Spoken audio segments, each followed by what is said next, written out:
So while I'm yapping, I also want to take this opportunity just to yap a little bit more about the cost that goes into things. Not just with my business. I'll break it down because I like to speak from a personal experience because I don't like speaking for other people. I like speaking for myself and my experience. But generally speaking, there are significant amount of hidden business costs that people are not fucking ignorant to. The average American, I would argue, especially American, but I would say anyone in the world, doesn't matter where you're from, people know there are business costs. People know about taxes. People know about fees, like credit card fees, processing fees, all of the above. And so when you're running a business, it's not just the materials. I had this argument with my husband because he's like, well, if your materials for, so an example was for one of my $30 to $35 candles, he was like, well, the material cost is only $17. And I was like, yeah, and then I have to include shipping, and I have to include this, and I have to include that to average out.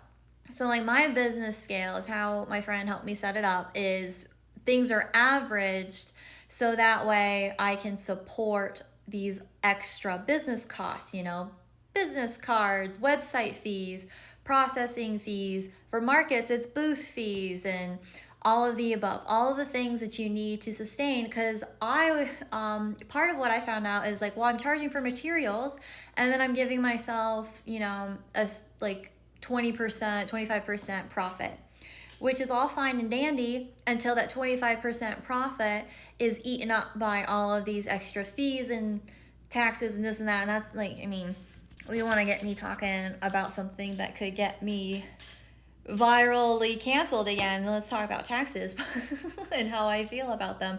But I think people forget that is part of it all. And anyone who's gotten a candle from me or any package, if you got a book, if you've gotten anything from me, I have a little intuitive witchy sachet that's full of extra little fun gifts. I have a lot of high value in everything that it is that I do.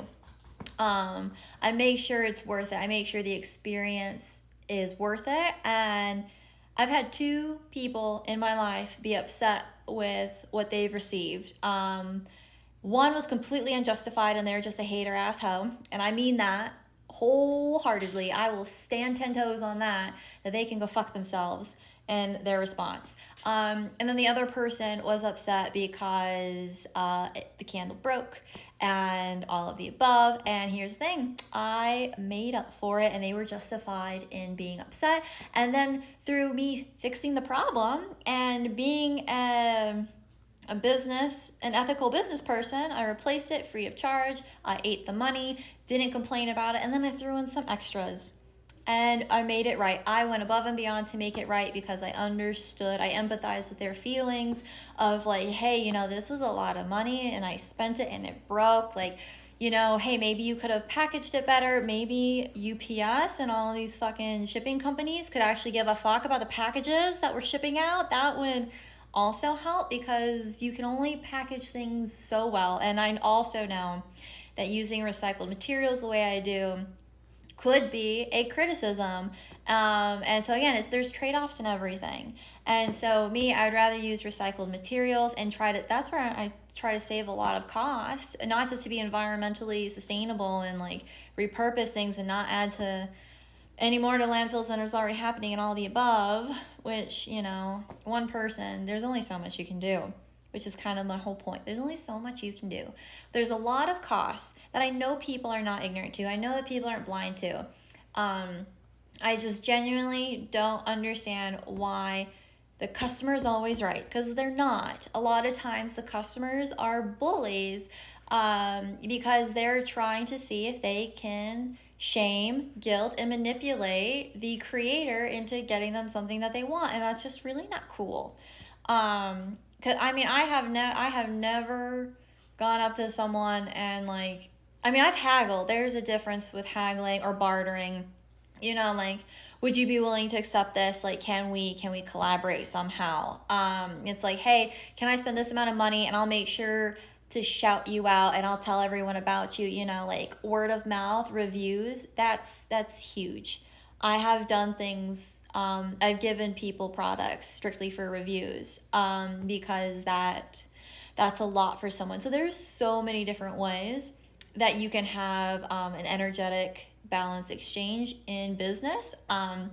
But there are also sometimes there is just a boundary and, a firm line and whatever line in the sand, whatever it is, whatever the expression is, that it's just like I have to have some type of monetary value. It's a tool that is necessary in our society, and therefore it should be understood.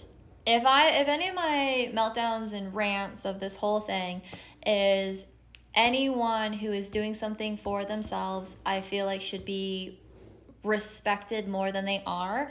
And I guess it also kind of depends on what they're doing. I feel like the wrong people get beaten with a stick. I'm the wrong person to be a punching bag.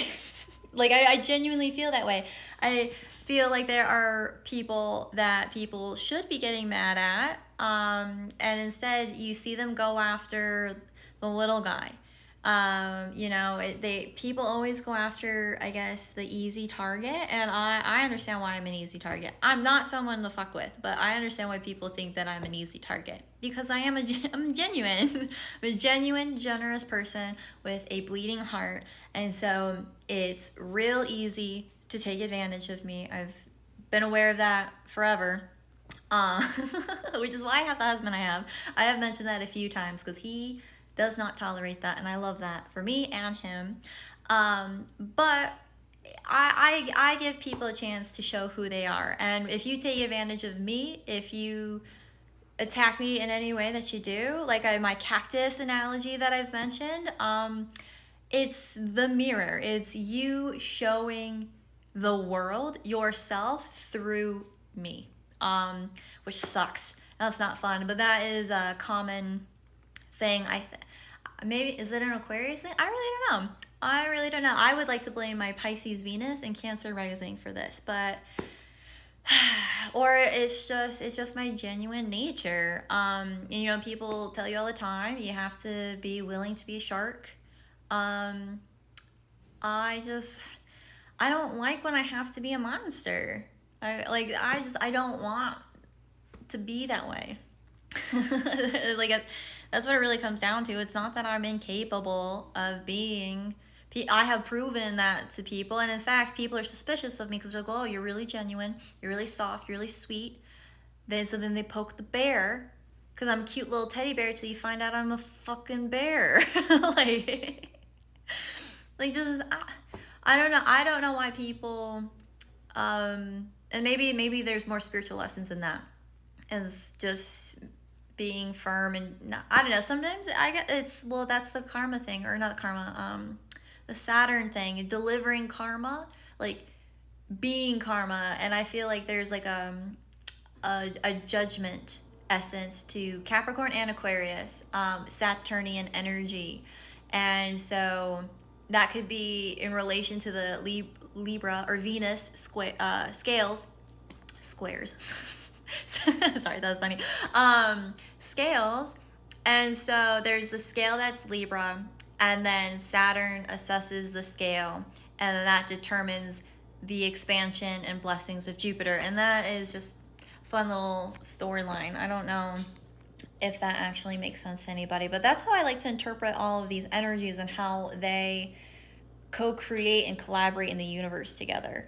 So anyway, with all of that, I just want people to just be more empathetic to people who are trying to do something for themselves. And I reposted this like money thing, and I think it made a lot of sense. And I think more people should be creating businesses for themselves and developing skills, which is kind of how it used to be. Again, back to tradition, as everyone had their skill, they had their trade, they had their craft, and then they promoted themselves and earned money and a living through their craft, and that became their legacy. Where now we've lost our skills and we've been working for other people. So bring the power back to the people. Work for yourself and barter your skills with one another, and then that way we're all happy. We're all balanced.